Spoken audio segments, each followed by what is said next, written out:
Hello, Shrivers. Hey there, Thrivers. Thank you for joining me for tea and this episode of Ask Aunt Bougie. Today's question is from a couple that has been invited to an Easter brunch at the local upscale hotel where their friends will be exchanging vows this June. They are members of the wedding party and they want to know exactly what they are in for this weekend. We all understand that. Lots comes along with wedding responsibility. So, first question is this a wedding engagement bridal party event where they're expected to bring a gift? No. Okay.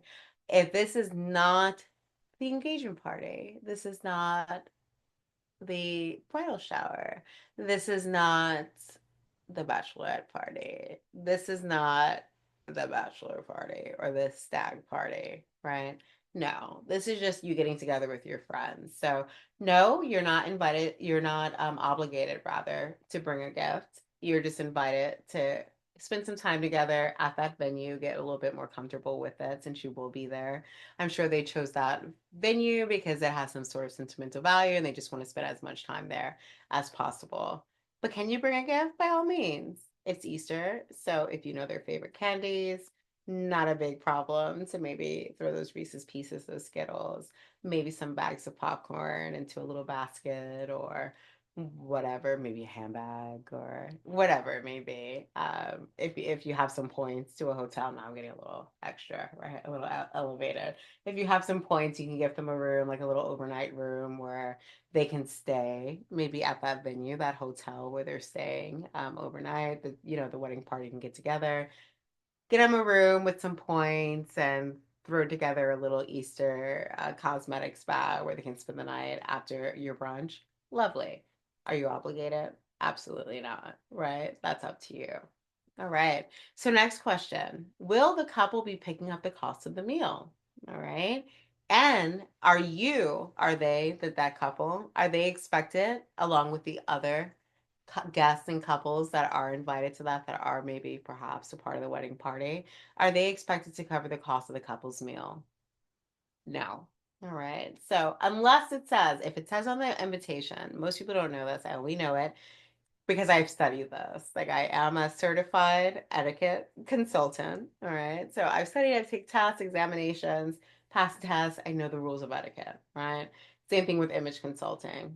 This isn't normal. You don't just know this unless you've been in social circles. Like if you are an Emily Post or if you are a Charlotte Hawkins Brown and you're a socialite and this is all you've done like your whole life. Okay.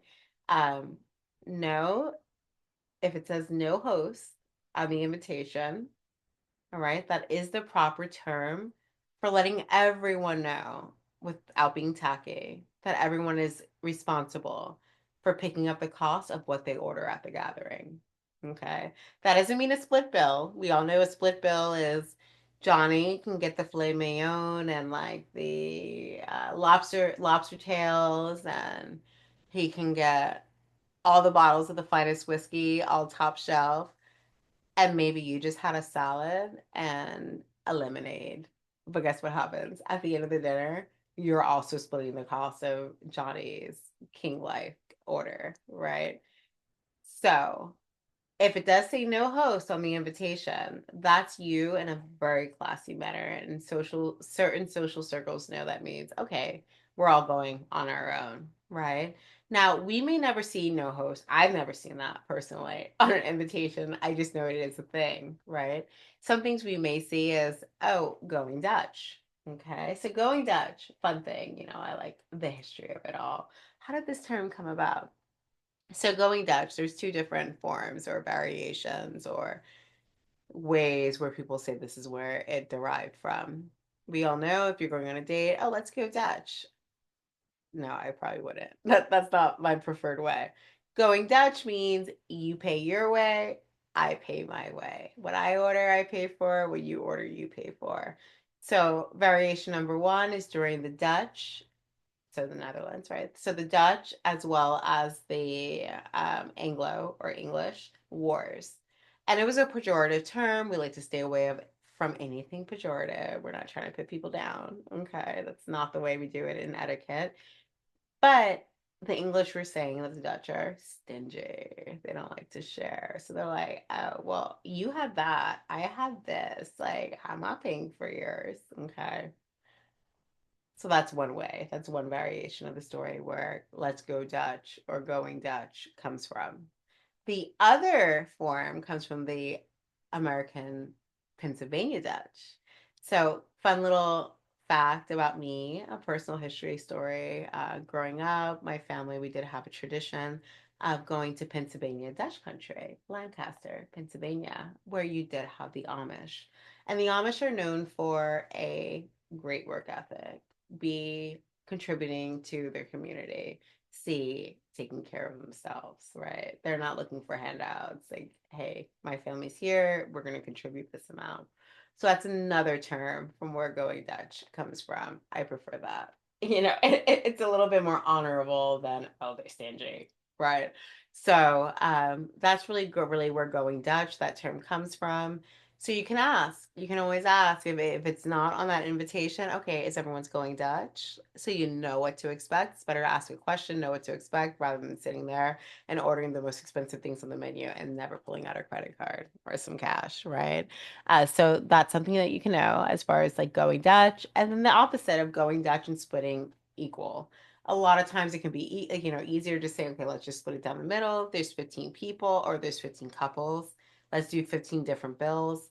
But even with that, etiquette wise, there's always a server, right? You're not just, okay, let's just boop. Unless you're going to Applebee's, and I hope it's not Applebee's or Chili's where you're having your brunch. No, no shame. Like Applebee's and Chili's do have like their own merits, but as far as an Easter dinner, that's not where I'm trying to go. Where you can just scan it on your own and everyone can kind of scan their own. They can split it by 15. But that's still extra work for whoever the server is, right? So you never want to say, oh yeah, let's split it by all these people. Unless it's like maybe four people, anything other, like above four, maybe five. That's kind of pushing it. You don't really want to split like five different, like separate checks or more, okay? Because that's just more time for the server. It's less money they can make. Be considerate of everybody at the table. So perhaps you'd have two people, one from each side of the table, that take care. They pull out their credit card, like let's split it in two, and then make sure that now you are taking care of that person that did take care of that bill for you. If you are splitting it, whether you're splitting it or you're going Dutch, right? Make sure you're itemizing up. You know exactly what you did order. Don't wait till you get home and a week later and now they're having to like reach out to you and sending you like a Venmo like request or a Zelle request. All right. Take care of it before you leave the table. It's just being considerate. Okay. And they're definitely going to think about that the next time you all go out. Well, you know what? Um, Ray never paid me back for that dinner. Or he gave me like something like, yeah, he still owes me $150 from like that dinner, right? For the rest of the family. So make sure that you always just do things on the up and up. Another thing that you can do as far as like if you are the arranger for situations like this, um, if you're not taking care of the entire cost of the meal, maybe you can do some sort of a prefix menu where everyone knows, okay, we're gonna have 5 courses. Okay, we have the appetizer, we have a salad, we have a soup, we have the main course, we have a dessert, and I think I may have said five. I wasn't counting as I was speaking. Okay. And then this is the cost per person. And then everyone just knows, and boom, boom, boom, bada bing, jersey's coming out of me. Now you're good. Everyone knows it's nice and easy. It's easy for the server. It's easy for everyone that's there. More of a family style arrangement. So make sure like that's the thing. Like make sure everyone's taken care of and everyone knows exactly what to expect by all means. Okay. Now, the next thing we're going to do is the next question that we did have from this couple is, all right, it's wedding. I'm in the wedding party. We all do know that the bride, they own white from when the time they get engaged. They say, oh, yes, I take the ring. Okay. To the time they actually exchange for nuptials. And then even after that, right? So the reception, they own the color white. So the next question that I did have from this couple is, can I wear white to this brunch, even though it is with a future bride? Second question with that color. Can I wear white? Even though, okay, Easter, it's this weekend, it's in April, right? It's before Memorial Day. Can I wear white before Memorial Day? Now, two answers. One, since this is not a part of the official wedding, like different parties and events for the wedding, it's just let's get together with friends. Yeah, you can wear white. Unless you are dealing with a major bridezilla and she's like, how dare her? How dare she? How dare she do this? How dare she wear white? Right? How dare she make it about herself? Or a gentleman, how dare he like come in like his suit? That's my man's voice. How dare he come and look better than I do at this event, right? Know who you're dealing with and act accordingly. The second part of it, as far as seasonally, when can you wear what you wear as far as colors? That whole adage as far as don't wear white after Labor Day and don't wear white before Memorial Day in May, out of the window. Now, historically, the reason why people would do that, think about the Gilded Age, think about the Industrial Revolution. Now, what do? We go into our garage, we jump into our car. We have paved streets, okay? We're not walking on gravel. There is not just rocks and dirt, okay? So back then, people would not wear white unless you're incredibly wealthy because you have someone to wash those clothing. Think about the stains that you get on it. After Labor Day, it may start to snow. It's going to rain a little bit more. It's more dreary outside. So those white clothing or even bright pastel clothing, they're going to get dirtier, right? So that's the reason for that rule. We don't have that problem anymore in 2025. So you can wear lighter colors. You can easily just boop up. I got a little stain. I splashed in the mud a little too much, right? Or the rain like boop popped on me, or someone like drove by me and their car and I got a little splishy splash. Okay. We just throw that in the washing machine. It comes out. Wasn't always the case in the United States or anywhere else. And until this point where it's a modern age. So we definitely can. That was a functional rule, a function that like we no longer have to deal with. So yes, you are allowed to wear white year round. Now, if you know the bride and she's gonna be like, white's my color until I get married, probably don't wear like if unless you're just that person like to upset the apple cart, like, let me give her a run for her money. And you probably shouldn't be that person anyway, right? Even though it is tempting. Don't wear white. Or if she's just a cool person, it's like, let's just all hang out and whatever it may be, then yeah, by all means, wear white. So let's get into a little bit more of colors and what other colors you can wear if you are not wearing white. So some other colors to consider if you're like, you know what, I'm just not even trying to deal with it, or having people say things. Green. Green's a great color to wear around Easter. Why? It means growth. It means new beginnings, right? Think about the new green grass, like after the grass is dormant, springing. Spring, you think green, right? Growth. So that's a great color you can do. Whether it be an emerald green, that's a little bit more royal, or if you're doing a nice light lime green or a fresh grass green, you can really play with it. The stronger the color, the more intense the feeling. Okay. And the sentiment, the more power, the stronger, the more intense the color, the more power that you're going to have with it. So something to think about. Also, how about gold? So anywhere from yellow, something soft and playful and fun and hopeful and joyous and happy, right? Yellow is one of my favorite colors, okay? To gold. Gold's going to be more regal. So say maybe if you're the mother of the bride or you're the aunt, right? A senior aunt, or perhaps you're not quite maybe you're the matron of honor. You're the big sister, right? Maybe you'll wear gold to it. Really, what gold that's going to be glory, triumph, happiness, but elevated by all means.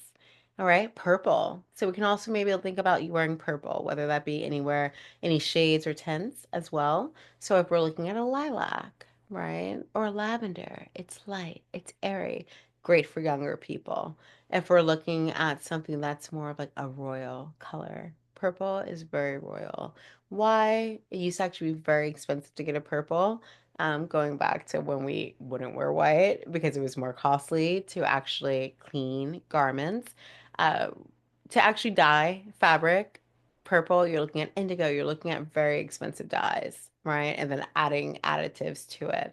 So it was very costly. Not everybody could just wear purple. It costs too much to even dye something to be purple. Also, purple can be a spiritual color, right? So it can also be like wealth. It can also just symbolize wealth because the cost that goes along with it. Remembrance, okay? So that's also something like maybe say, um, I feel weird even say this, but like a widow, right? Wearing black. I wear black a lot, but not because I'm a widow. I've never been married. I wear black because East Coast fashion, right?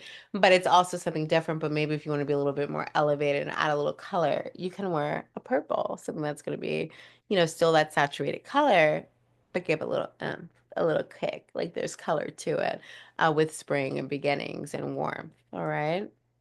Whoever is wearing purple, what I would say if you're wearing gold or wearing purple, perhaps maybe those are so elevated of colors as well, especially the purple.